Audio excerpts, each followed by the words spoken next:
everybody knew that Puff took Tupac blueprint and changed Biggs and Bad Boy in. So we knew something was going on. We just started following them. Right. Two young paramedics I was driving. were working nearby. I had been a medic for roughly 5 years. I was 22 years old. Jim and Shane, now Henderson firefighters, have asked us not to use their last names. What if Tupac faked his own death to escape the ultimate betrayal? Could he still be alive, hiding in the shadows while Diddy's empire unravels? From secret exiles to shocking rumors, the truth behind Tupac's disappearance is more twisted than we ever imagined. Stay tuned, because this story will make you rethink everything you thought you knew.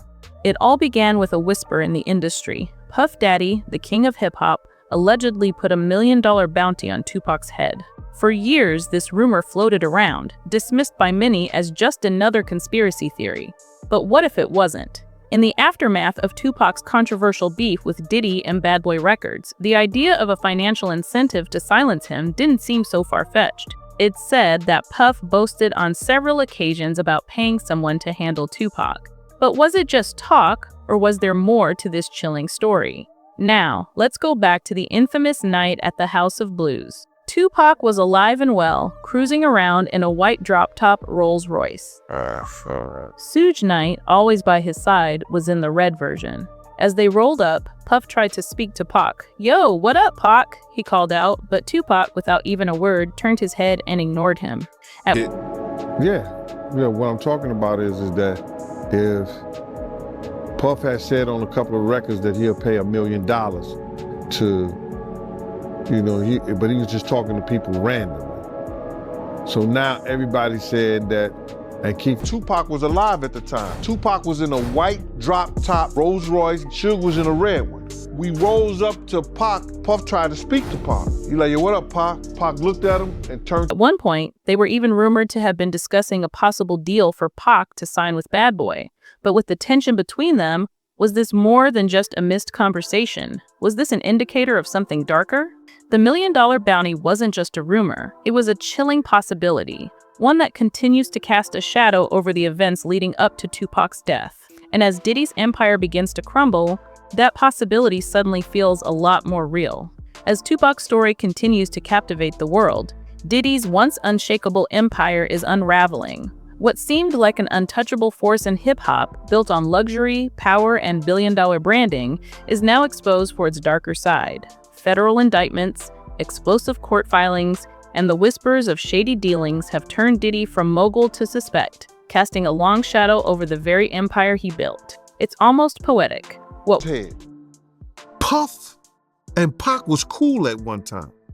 We know this. Mopreme said that they was going to sign the Bad Boy. So if he's going to sign to Bad Boy. Once looked like a fairy tale of success has now become a nightmare of betrayal and scandal.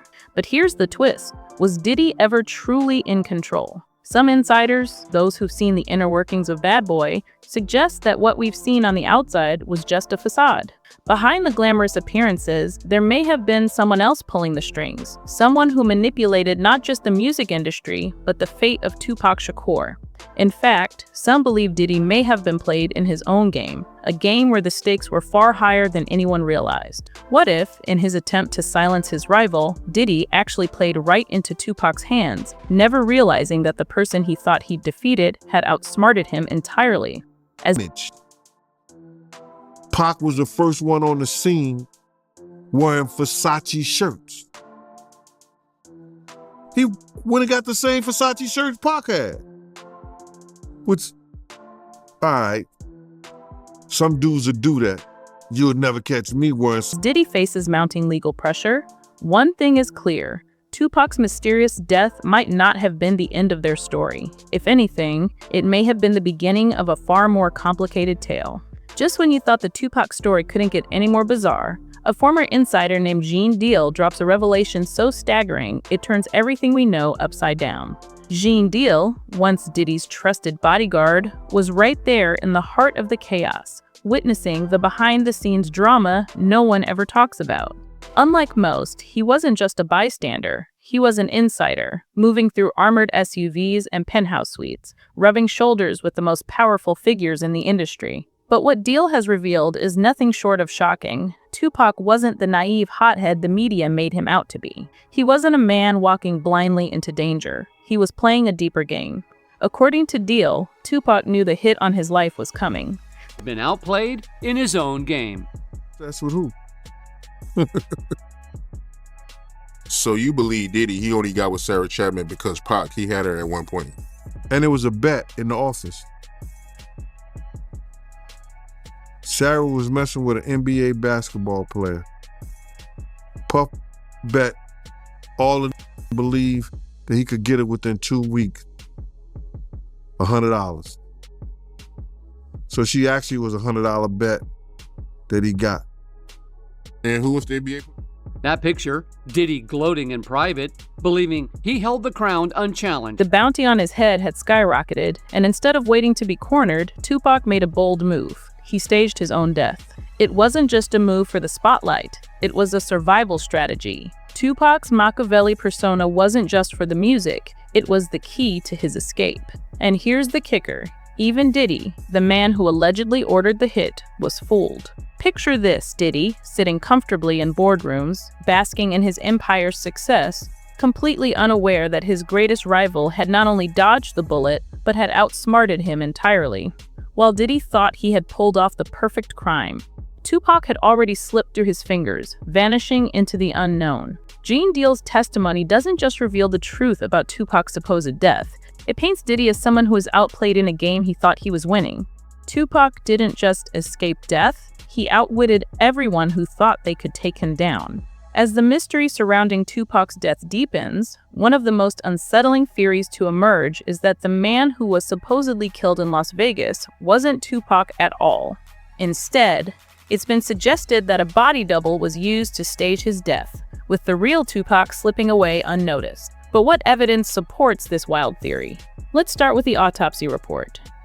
The coroner listed Tupac at 6 feet tall and 215 pounds, but those who knew him well described him as being closer to 5'10" and weighing around 168 pounds. This discrepancy is enough to raise eyebrows. Was the man in the morgue really Tupac, or was it someone else? And then there's the blurry autopsy photo, a shot so unclear that it's impossible to make out the distinct tattoos Tupac was known for. Fans and conspiracy theorists alike have pointed to these inconsistencies as key signs that the body wasn't his. The mystery deepens when you consider the rush to cremate Tupac's body. Why was the process so hurried? The cremator, who allegedly handled Tupac's remains, vanished shortly after the cremation, never to be heard from again. Did he know something too dangerous to reveal? Could he have been silenced to keep the truth from coming out? These oddities have fueled decades of speculation. Was Tupac's body swapped with someone else's to create the illusion of death? And it doesn't end there. Rumors suggest that Tupac's death was nothing more than an elaborate cover-up, one that allowed him to disappear without a trace, leaving behind a trail of confusion, unanswered questions, and a sea of conspiracy theories. What somebody else got? He was knocking down all the women that he thought Pac was knocking down. And what I mean is having. Why would you want to have with women you know for sure a dude that was once cool with you was different? What if the chaos at the hospital wasn't panic, but carefully choreographed confusion to hide the truth? In this theory, the man who was rushed to the hospital wasn't Tupac, but a body double playing the part of a lifeless star, while the real Tupac quietly slipped away. The deeper you dig, the more this theory begins to make sense. The theory that Tupac didn't die in Vegas only grows stronger when you start connecting the dots to Cuba. According to Michael Nice, a former associate who was allegedly involved in Tupac's escape, the rapper wasn't just smuggled out of the country, he was granted sanctuary by none other than Fidel Castro himself.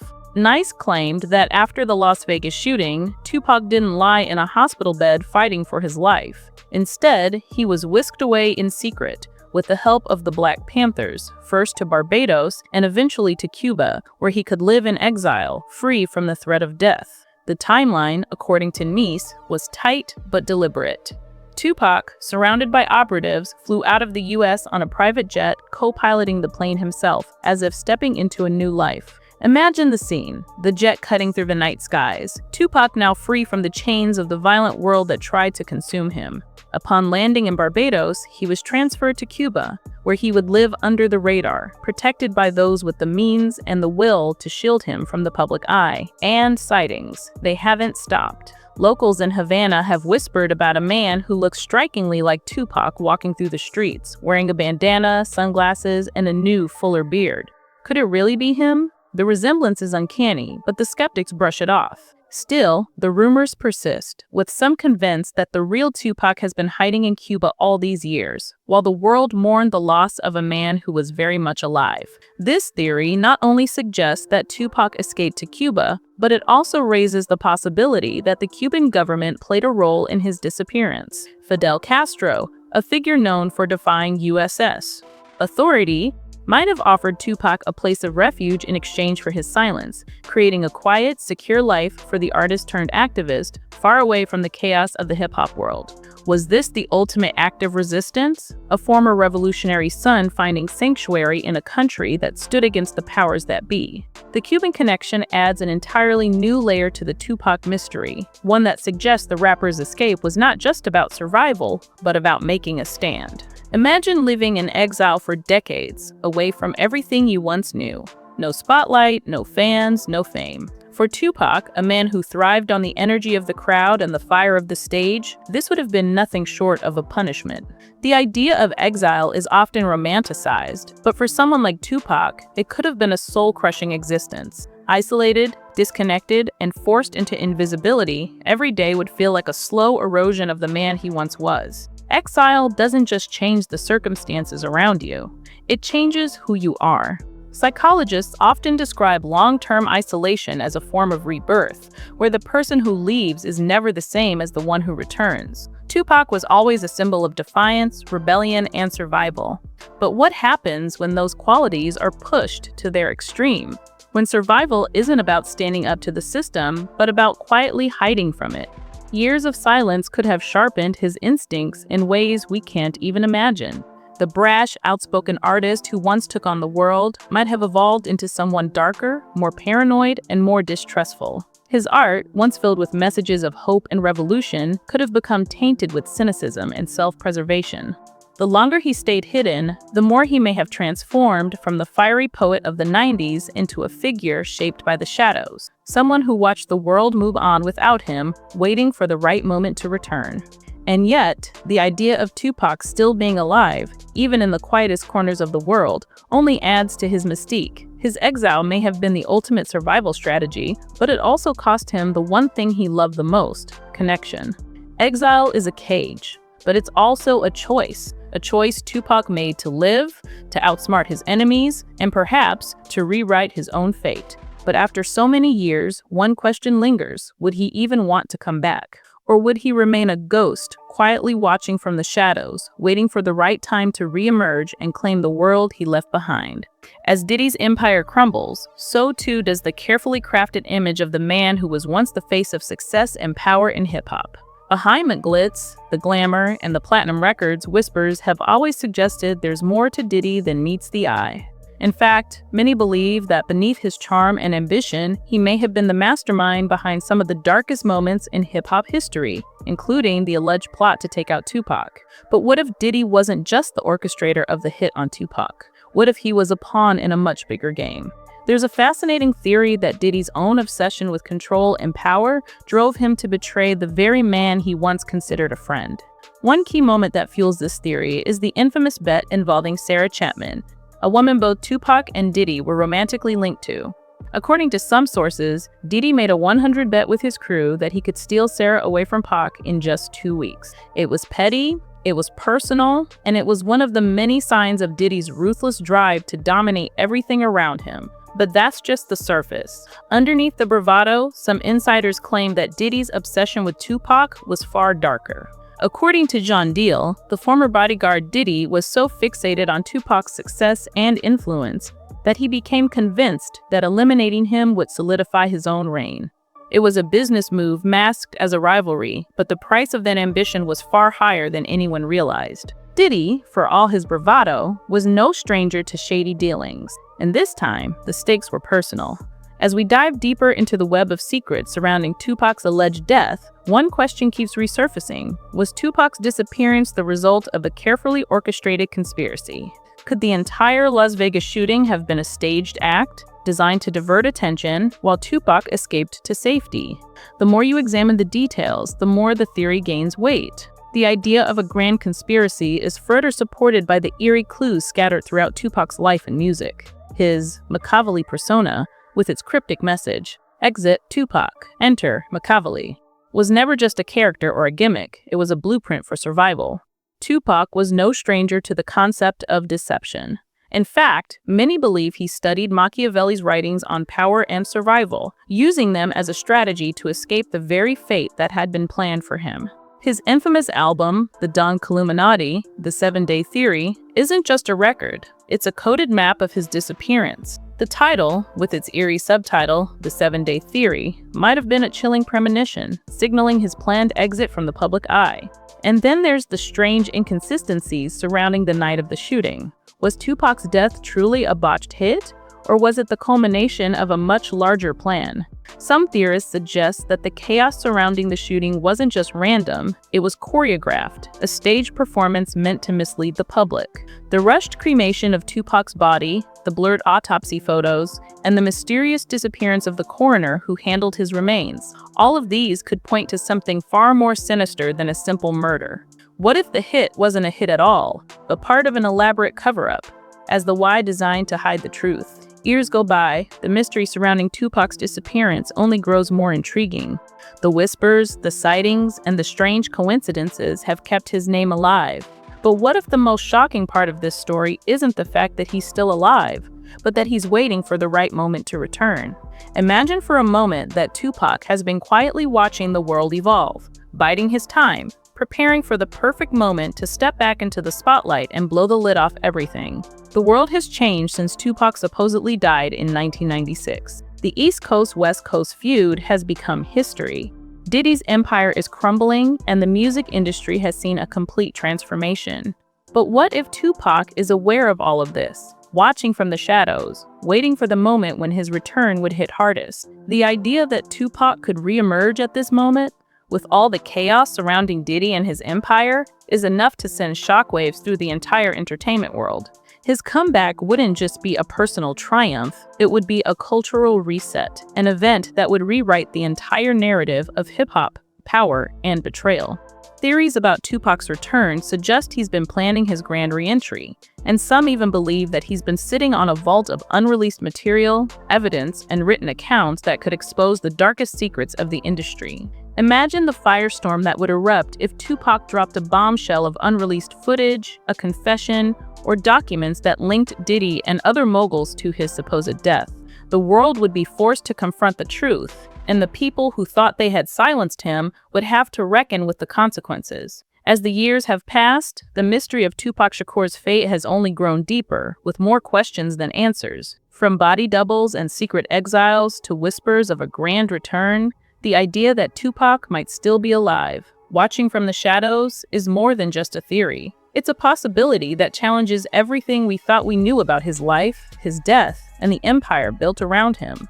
If Tupac is truly out there, hiding in plain sight, his return could be one of the most explosive moments in music and pop culture history. The power structures he once challenged might crumble under the weight of the truth he carries. Diddy's empire may have survived the decades, but the question remains: what happens when the man he thought he eliminated returns to expose the lies, the betrayal, and the conspiracy? But the bigger question isn't about whether Tupac is alive. It's what his return would mean for the world. Could he still be the same force of change he once was? Or has exile transformed him into someone entirely different? One thing is for sure, Tupac's story is far from over, and the mystery of his disappearance might be the greatest story yet to be told. So, what do you believe? Is Tupac still out there, waiting for the right moment to return? Or is this the greatest illusion of all time? Let us know in the comments below. Hit like if you enjoyed this breakdown, and don't forget to subscribe for more explosive stories that keep you questioning everything.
survival, but exile might have sharpened those instincts into something darker: paranoia, distrust, and constant fear of betrayal. After decades watching the world evolve without him, he may have shifted from participant to observer, his fire no longer a blaze, but a slow, relentless ember. Even in lighter moments, conversations circle back to this shadow over him. When asked if his issues with Diddy were real beef, one comment brushed it off as just competitiveness. But when pressed, "So you and Diddy, you and Puff, you're cool?"